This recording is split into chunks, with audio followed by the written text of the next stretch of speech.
Shalom bien-aimés dans le Seigneur, nous sommes là dans le cadre de notre émission Tribune des Aigles. Nous sommes aujourd'hui ici dans ce plateau pour recevoir un homme de Dieu qui va devoir parler avec nous d'un sujet très important, le temps est proche. Le temps est proche.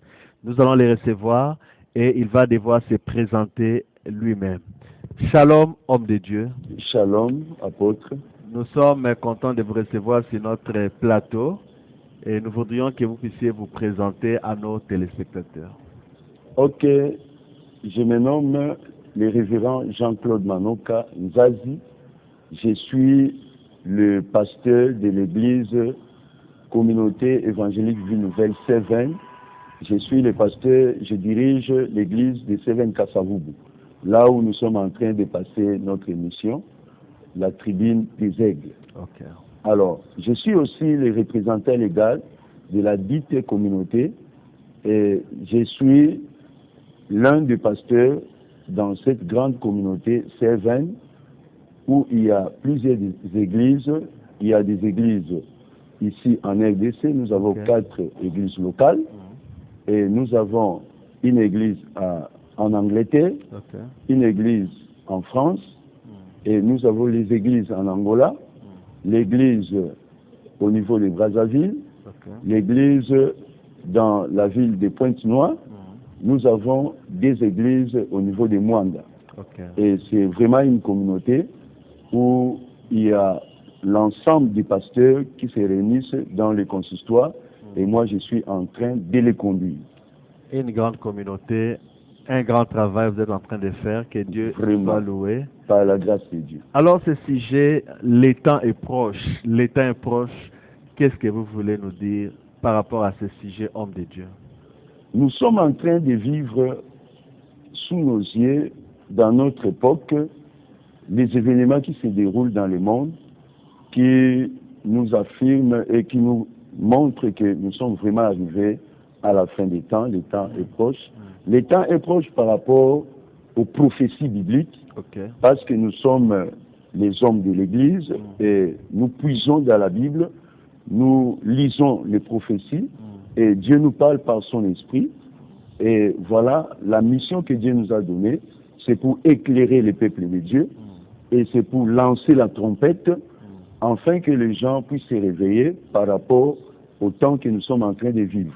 Le temps est proche, c'est une parole que j'ai puisée dans l'Apocalypse 1, verset 3, où la Bible dit « Heureux celui qui lit et ceux qui entendent les paroles de la prophétie et qui les gardent, car le temps est proche. » Et je pense que, ayant fixé les regards sur les écrits bibliques, nous voyons que la Bible est la vérité. Amen. Qui nous parle par rapport au temps. Les temps, réellement, ce que nous sommes en train de vivre aujourd'hui, nous montre que c'est proche par rapport à la fin de toutes choses, par rapport au retour de Christ, par rapport aux événements qui viendront bientôt. Voilà pourquoi nous sommes là, pour essayer un peu de glaner et d'expliquer ces réalités-là. Alors, ce temps qui est proche, le temps des nations, le temps de l'Église, je ne sais pas, ça remonte des quand?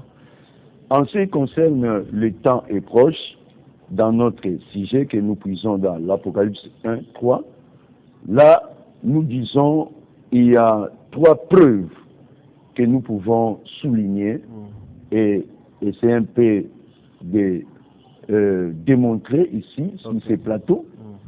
La première preuve, c'est par rapport à la statue du roi Nabuchodonosor, le roi de Babylone dans l'Antiquité, avant même la fondation de l'Église, avant même la naissance de Jésus. Ce roi a vécu dans l'époque de Daniel.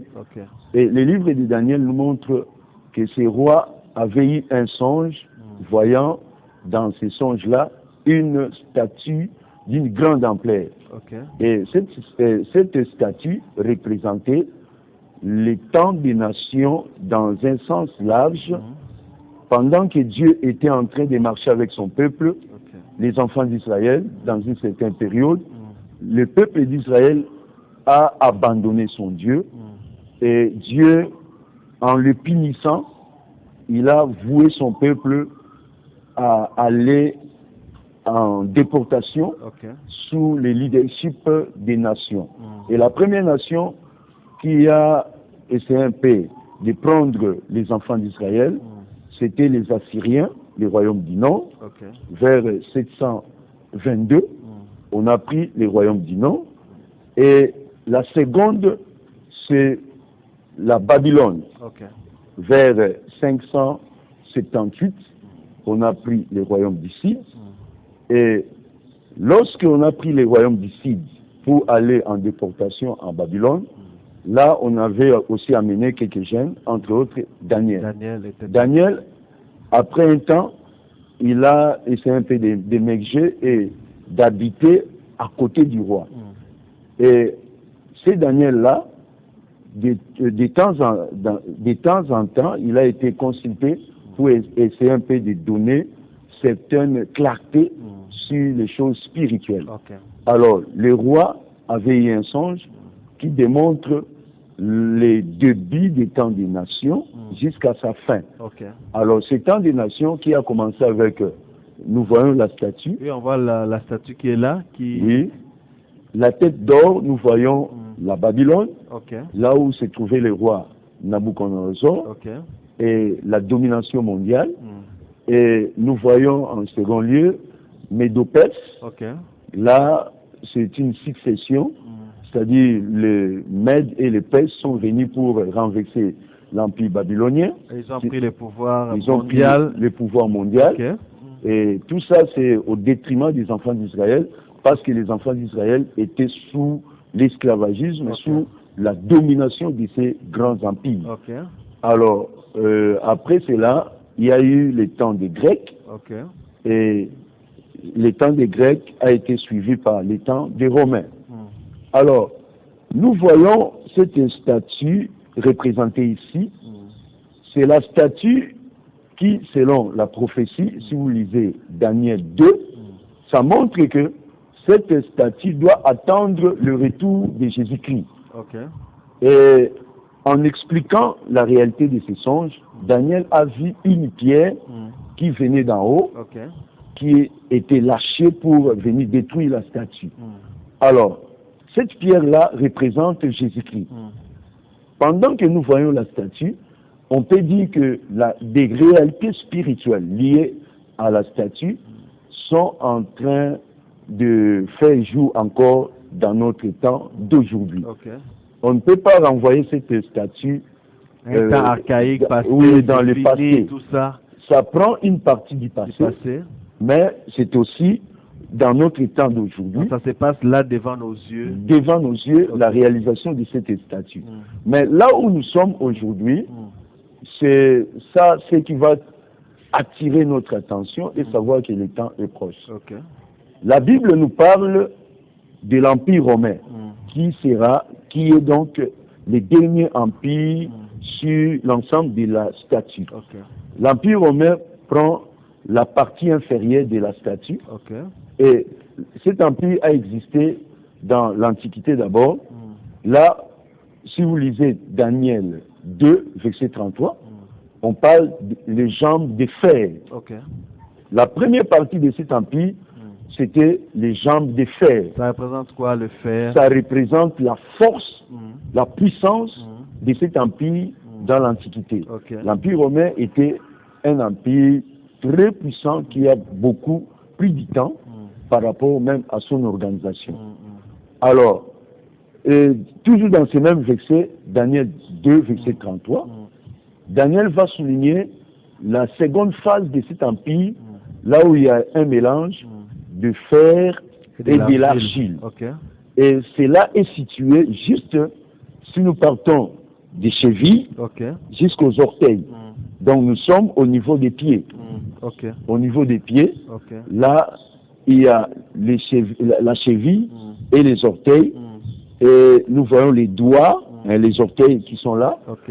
Ça représente l'espace que nous occupons aujourd'hui par rapport à cette statue. Donc, si nous disons que le temps est proche, nous sommes, nous, la génération d'aujourd'hui, en train de clôturer la réalité spirituelle de cette statue, et nous sommes là en bas de la statue. Le fer qui est mélangé à de l'argile, qui a comme signification quoi? Là, nous voyons un monde qui sera un empire qui sera régi, qui viendra bientôt là, mais tissé par des alliances. Ok, ok. Le fer et l'argile représentent que les nations de ces temps de la fin, les nations fortes, ensemble avec des nations faibles, vont s'unir pour bâtir ce qu'on peut appeler aujourd'hui la nouvelle tour de Babel d'aujourd'hui. Par des relations, par des accords, tout des ça. accords. C'est ce qu'on voit aujourd'hui à notre temps. On voit des accords Voilà. ici, des accords là-bas, les puissants qui ont besoin des faibles, les faibles qui ont besoin des puissants pour... Exact. Il y a faire des un accords front. politiques, ou soit des alliances politiques, Ok, des alliances sur les plans militaires, ok. sur les plans même scientifiques, économiques, Tout ça. sur tous les domaines, les hommes sont en train de s'unir. Et cela représente les jambes, non, les pieds de fer et de l'argile. Mais le pied, c'est la fin de la Le statue. pied, c'est la fin de Donc la ça statue. veut vraiment dire que nous sommes à ce temps de la fin. Nous sommes à ce temps de la fin, réellement comme nous montre la statue. Et j'ai toujours souligné, en faisant des conférences par rapport à ça, Ok. comme le temps des nations a commencé avec un empire universel, Ok. ce temps aussi va se clôturer avec un empire universel. Ok. Alors nous voyons, le dernier empire, c'est l'empire romain, qui en premier lieu a vécu comme les jambes de fer. Et cet empire a été disparu pendant un temps, et en ce jour où nous sommes aujourd'hui, Ça nous réapparaît. voyons, oui, l'émergence, Avec le fameux verset, la bête qui était, oui, qui n'était plus, et qui réapparaît. voilà, Donc ça parle de cet empire voilà, qui a existé et a colonisé avec sa puissance à une époque le fer. À un moment, l'empire n'était plus. voilà. Et puis après qui réapparaît avec des alliances, tout ça. Oui, vraiment exactement, l'Apocalypse nous présente que cet empire a des phases.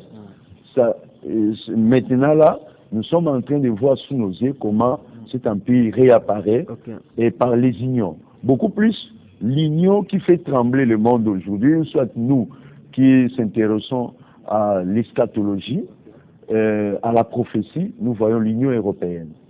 Là où c'était enseignement dans le passé, l'Empire romain antique, et les accords faits pour redémarrer cet empire ont été conclus dans la ville de Rome avec 6 nations, et ils ont démarré l'Union européenne. J'ai écrit les livres, je peux dire que dans ces livres, Les Destins du Monde, tout est écrit ici.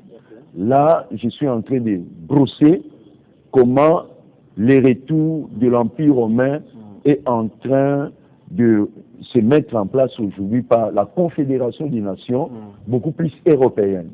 Et l'Europe a un rendez-vous avec l'histoire, l'Europe a un rendez-vous avec la prophétie par rapport à la renaissance de l'Empire romain. Alors cet empire-là, quand ça va prendre place et ça va clôturer ce qu'on appelle les temps des nations, les temps des nations aura son point culminant lorsque le fameux roi, l'Antichrist, viendra ici-bas sur la terre. Et l'émergence de l'Antichrist, qui ne prendra que 7 ans de la grande tribulation, sera la clôture de cette statue, parce qu'à la fin de cette année, le Christ, à la fin de 7 ans, la pierre qui sera relâchée sans le secours d'aucune main, va frapper la statue qui représente les nations pour que ça soit détruite, et cette pierre-là va gonfler pour occuper Mais ça, c'est notre planète. intéressant. La Bible est donc un livre très véridique Vraiment, qui nous a sommes- annoncé des événements beaucoup d'années, beaucoup de siècles avant, et nous voyons ces événements s'accomplir à nos yeux. Donc, c'est un livre à ne pas mettre de côté, vraiment à consulter. l'Église d'aujourd'hui est témoin de l'accomplissement à la lettre, l'accomplissement même littéral, on peut le dire, de ce que la Bible a écrit par la main des prophètes. Ok. Et c'est la parole de Dieu. Alors ça, c'est la première partie en ce Oui. qui concerne le temps est proche. Alors, Jésus qui a aussi donné des prophéties parce qu'il est venu. Jésus est né pendant l'époque de l'Empire romain, hein, c'est ça?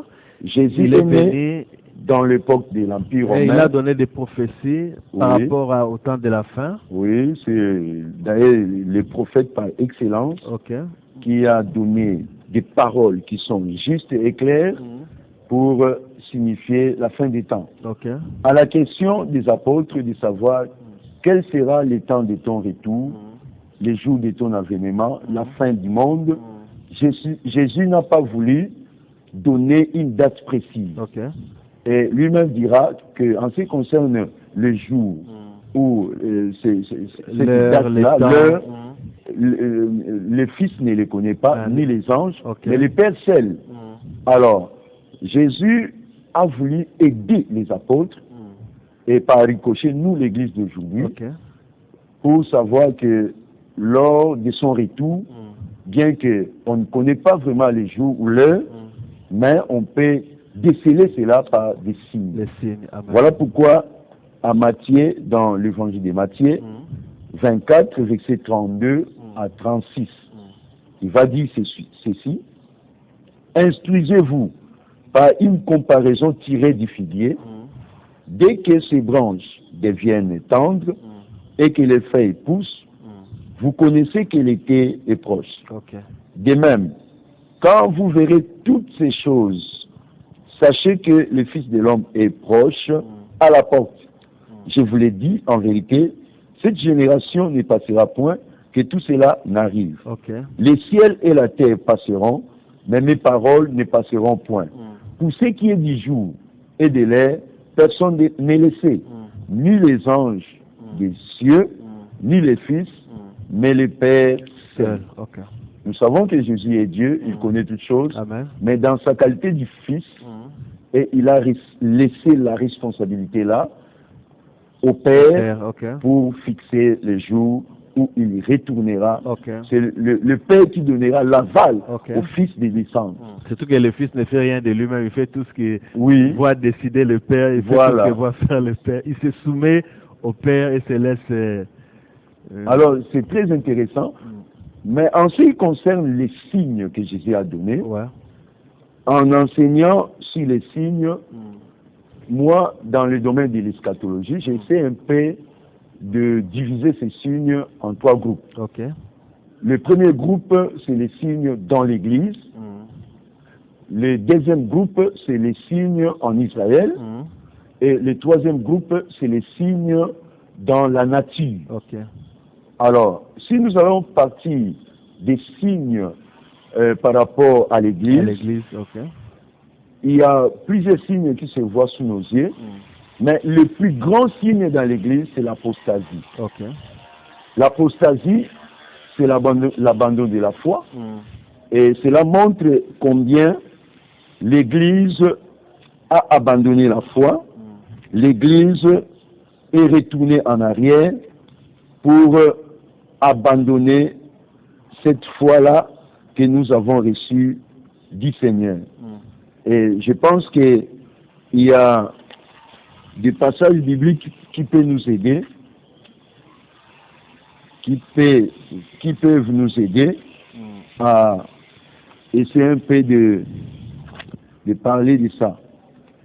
Mais c'est malheureux de voir aujourd'hui comment les chrétiens, certains chrétiens abandonnent la foi. Les choses qui avaient fait leur honneur hier, les choses pour lesquelles ils se battaient, angle et bec, comme on peut le dire. Voilà. Mais aujourd'hui, ils les abandonnent pour retourner en arrière. Et l'apôtre Paul même s'étonne. Voilà. Et il demande même cette influence-là, et où tu as pu. Ok. Ça ne vient pas de Dieu. Ok. Vous couriez bien, qui vous a arrêté, tout ça. Les gens ont abandonné Dieu pour retourner dans les choses du mal. Alors, dites-nous, homme de Dieu, quels sont donc ces signes dans l'apostasie, voilà, les versets qui nous montrent.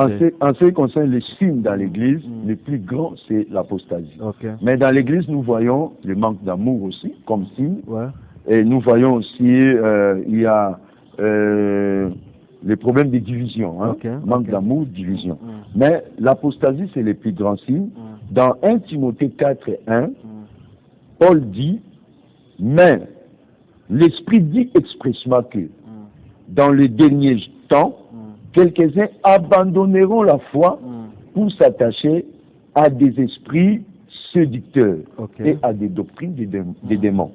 Aujourd'hui, nous sommes en train de voir combien, même nous les hommes de l'Église, les évêques, les prophètes, les pasteurs, même si nous allons étendre notre façon de citer les serviteurs de Dieu, nous avons les prêtres, nous voyons même les papes, et ainsi de suite, il y a des faiblesses qui se montrent au niveau du chef, des pasteurs, des évêques que nous sommes. Et aujourd'hui, beaucoup ont abandonné la bonne doctrine, la saine doctrine, pour aller chercher d'autres choses. Et nous voyons même combien l'immoralité est en train de faire jour dans l'Église. Nous voyons combien la magie est entrée dans l'Église. Nous voyons combien le matérialisme fait jour dans l'Église. Nous voyons combien les vices, ce qui était mauvais, aujourd'hui, c'est devenu bien dans l'Église. L'orgueil, l'alcoolisme, vraiment, ainsi de suite, tout ça, c'est dans l'Église. Il y a plus d'amour, les gens sont dans la lutte, compétition et autres choses. Dans l'Apocalypse chapitre 3, on nous parle de 3 églises d'Asie là-bas, bien qu'il y en a 7, mais je touche le chapitre 3, qui commence par l'église de Sardes, et en deuxième lieu, l'église de Philadelphie, et en troisième position, l'église de Laodicée. Alors, l'église de Philadelphie et l'église de Laodicée, c'est l'image de vrais chrétiens qui sont dans l'église de Philadelphie et l'image de chrétiens qui sont apostates aujourd'hui, ou soit les apostats aujourd'hui dans l'église de Laodicée. Là où le Seigneur est en train de dire, tu n'es ni chaud, ni froide, et on va te vomir. Alors, je pense que l'église d'aujourd'hui doit faire un effort de conserver la foi comme l'église de Philadelphie qui a gardé la parole et le nom de Jésus. Mais l'église de Laodicée, c'est une église de mélange. L'église qui accepte tout. Et nous sommes étonnés aujourd'hui, en termes de l'institution église, si on est en train de parler de l'église aujourd'hui, et celui qui représente l'église en termes de l'institution aujourd'hui, là où les leaders mondiaux les savent très bien, c'est la papauté, le Vatican. Mais le pape, ou soit le Vatican, donne un peu de tolérance en ce qui concerne l'affaire des homosexuels. Et le pape ira même loin pour dire que... La papauté ira loin. Oui, la papauté ira même loin pour dire que les homosexuels ont droit à une famille et les homosexuels sont les enfants de Dieu. Et tout ça, ce sont des choses qui compliquent la foi chrétienne. Et nous vivons dans ces temps, même la fin du christianisme. Lorsque je vais toucher sur la troisième partie en ce qui concerne ce que disent les comètes immortels, soit les leaders de ce monde, par rapport au changement de l'heure, nous allons voir qu'ils sont en train de proclamer la fin du christianisme. Voilà. Alors, il n'y a pas de faiblesse qui se vit dans le chef de la papauté. Voilà. Il y a des faiblesses. Et pendant que l'Église catholique, soit le Vatican, représente aujourd'hui, sur les plans institutions, l'Église dans son ensemble. Si on va poser la question à l'homme de l'Église, on commence par le pape. Alors, si il y a des faiblesses là-bas, non seulement chez les catholiques, il y a des faiblesses chez les protestants, il y a des faiblesses même chez nous, l'Église des réveils. il y a des mélanges, on est en train de toucher aux faits étrangers, de faire recours à la magie, à l'occultisme, chez nous, l'Église des réveils. Chose qui est contraire à la Bible. Okay. Et on est en train de commettre les abominations, les pasteurs qui sont en train de coucher avec des femmes, qui viennent dans nos églises. Qui viennent chercher Dieu. C'est vraiment... Ceux qui viennent chanter pour Dieu. C'est quelque chose de l'abomination. Okay. Nous sommes vraiment arrivés à la fin. Et la Bible dit, l'iniquité, ça sera accrue. Okay. Et nous sommes dans les temps de la croissance de l'iniquité qui se manifeste même dans l'Église. Et cela nous choque parce que nous sommes dans l'Église, mais l'Église doit toujours se préparer. Okay. Mais en parlant sur l'apostasie de l'Église, Dieu se réserve toujours un reste. Un reste, okay. Oui, quand les hommes tombent, il y a toujours un reste que Dieu conserve pour être quand même à lui jusqu'à la fin des temps. Amen. Alors pour gagner les temps... Les signes de l'Église, dit qu'il y a les signes aussi au niveau du monde et les signes dans la nature. J'ai parlé des signes au niveau d'Israël. D'Israël, ok. Bon, en ce qui concerne, en second lieu, par rapport aux signes, nous touchons Israël.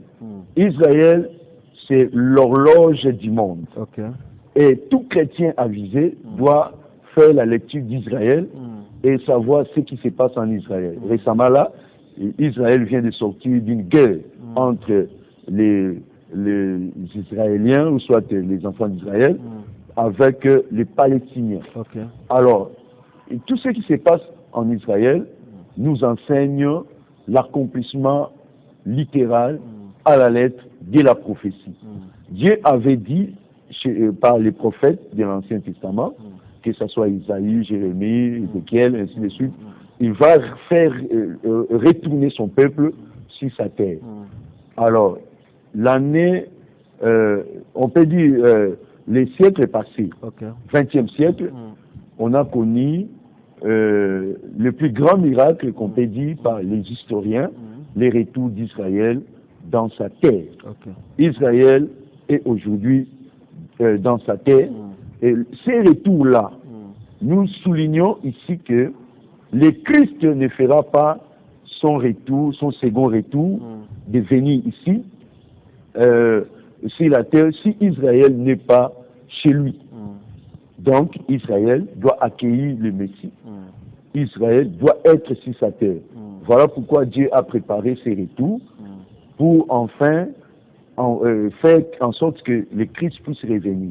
Alors, les retours d'Israël sur sa terre montrent que les prophéties d'Israël qui étaient un peu en suspension pendant un temps, parce qu'Israël a été rejeté, les prophéties concernant Israël étaient un peu arrêtées selon les eschatologues. Et maintenant là, le vide là, qui a donné naissance à l'Église, okay. montre que l'Église va passer les relais à Israël. Okay.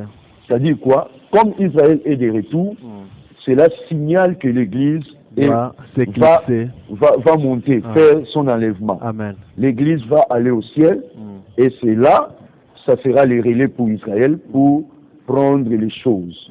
Mais Israël doit d'abord passer par la tribulation. Et là, je pense à cette histoire de Jésus qui débarque dans une ville, je crois. Oui. Et il est reçu par Jairus qui avait sa fille malade. Oui. Et Jésus accepte d'accompagner Jairus jusqu'à sa maison pour guérir la fille. Mais en cours de route, il y a une histoire qui vient interrompre la marche de Jésus avec Jairus, la femme à la perte de sang, qui a retardé un peu l'arrivée de Jésus pour guérir cette fille qui était malade, qui est même morte. Et pendant ce temps-là, Jésus a traité le cas de cette femme à la perte de sang pour après continuer sa marche avec Jairus. Vraiment. Donc Dieu était avec Israël, en cours de route pour s'occuper d'Israël. Subitement, la femme à la perte de sang, l'église qui vient apparaît. Jésus nous traite, il s'occupe de nous et maintenant il doit retourner, rentrer avec Jairus pour aller s'occuper finalement d'Israël. Très bien. Donc l'église doit être prête parce que Jésus ne reviendra pas sur Jérusalem si l'enlèvement n'a pas encore eu lieu. Voilà. Ok. Alors homme de Dieu, vous avez dit qu'il y a la position des mondialistes qui ont estimé, ils ont même déclaré que le christianisme doit passer à la fin, arriver à la fin pour entrer dans un autre âge. Ok. Qu'est-ce que vous voulez dire profondément là-dessus? Voilà. Avant de toucher cette position, la famine, au même moment il y a la guerre, au même moment il y a les iniquités, Ok. donc les signes convergent. Amen. Tout cela montre que nous sommes vraiment arrivés à la fin.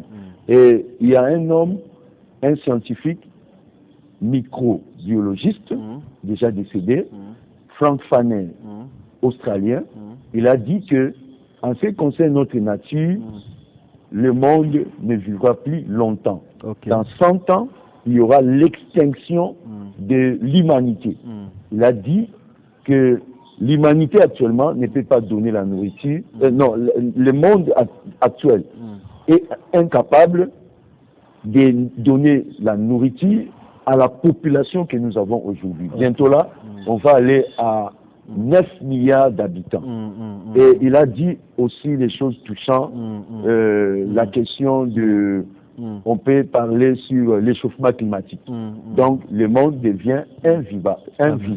Amen. Donc, difficile de vivre ici-bas. Alors, en ce qui concerne la position des mondialistes, les mondialistes sont en train de transpirer en disant que nous allons vers un nouvel ordre mondial. Ok. Le nouvel ordre mondial, pour eux, c'est désiré et c'est beaucoup plus attendu par eux. Et nous passons de l'ère du poisson, qui est aussi représenté comme l'ère du christianisme. Le christianisme, oui.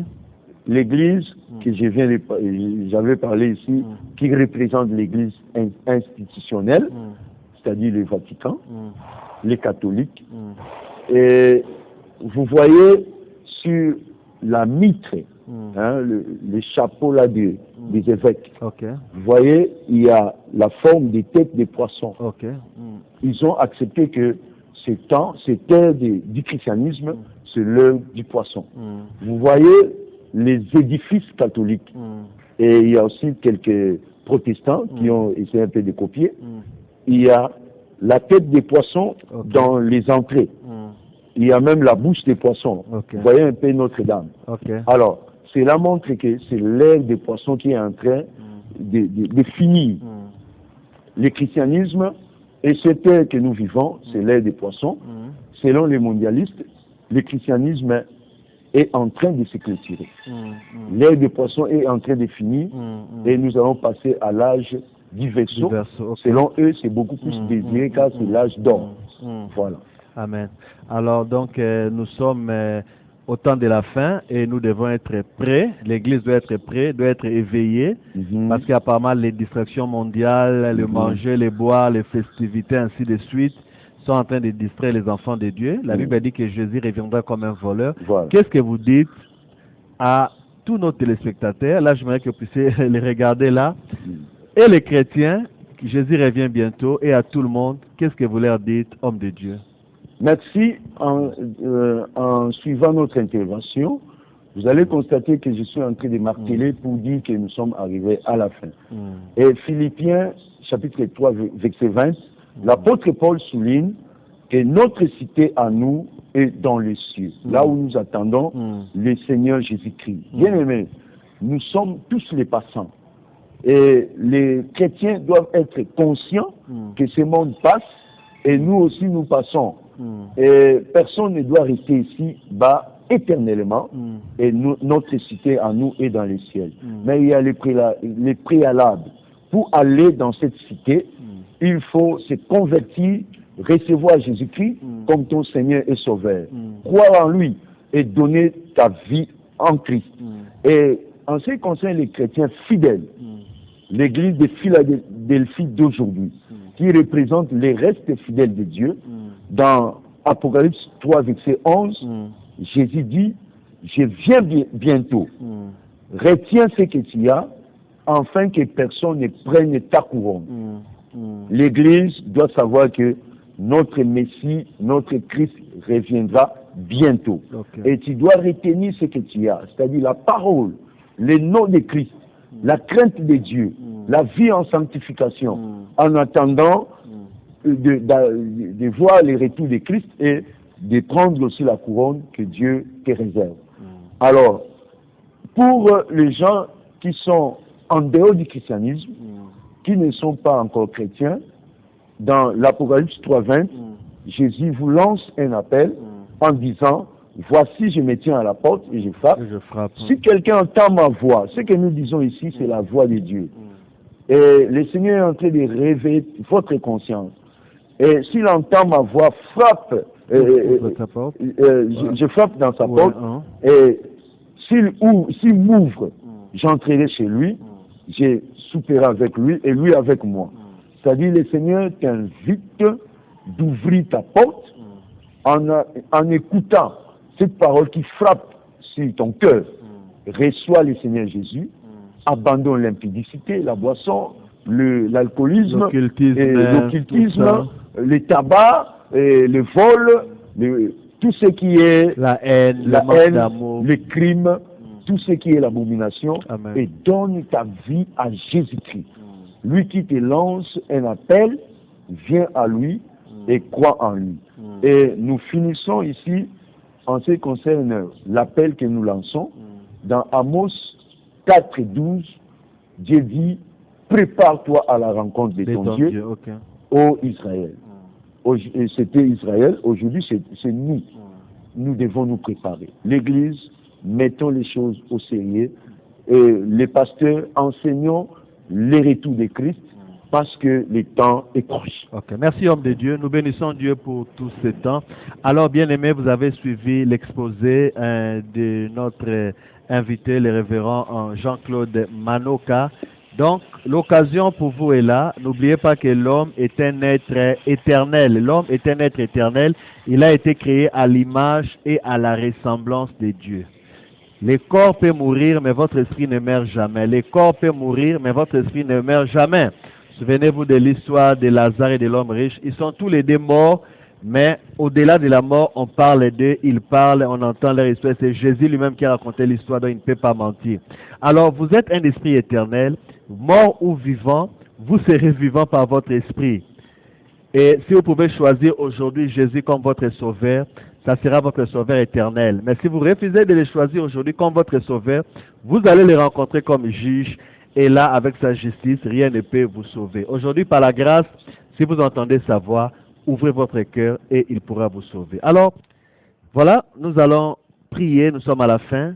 Si tu n'as pas encore donné ton cœur à Jésus, l'occasion t'est donnée de le lui donner. Bien-aimé, Christ en nous, c'est l'espérance et la gloire. La Bible dit, Dieu nous a donné la vie éternelle. Cette vie se trouve en son Fils Jésus. Celui qui a le Fils a la vie. Celui qui n'a pas le Fils de Dieu n'a pas la vie. Si tu veux les recevoir aujourd'hui, il est prêt pour entrer et je te demande de prier avec moi pendant ces courts temps. Dites après moi là où vous êtes, dites après moi, Seigneur Jésus, je viens à toi, je reconnais que je suis pécheur, mais que tu es mort sur la croix pour mes péchés. Pardonne tous mes péchés, j'ouvre mon cœur aujourd'hui pour toi. Entre dans mon cœur, je t'accepte et te reçois comme mon Seigneur et mon Sauveur. Merci d'être entré dans mon cœur. Merci pour la vie éternelle que tu m'as donnée et le pardon de mes péchés. Je n'irai jamais en enfer. Je serai dans le ciel dans ton royaume. Parce que Jésus, que le Père a ressuscité, habite éternellement en moi. J'ai la vie éternelle. Je suis sauvé. Merci Seigneur Jésus. Amen. Soyez bénis. À la prochaine. Au nom de Jésus. Amen.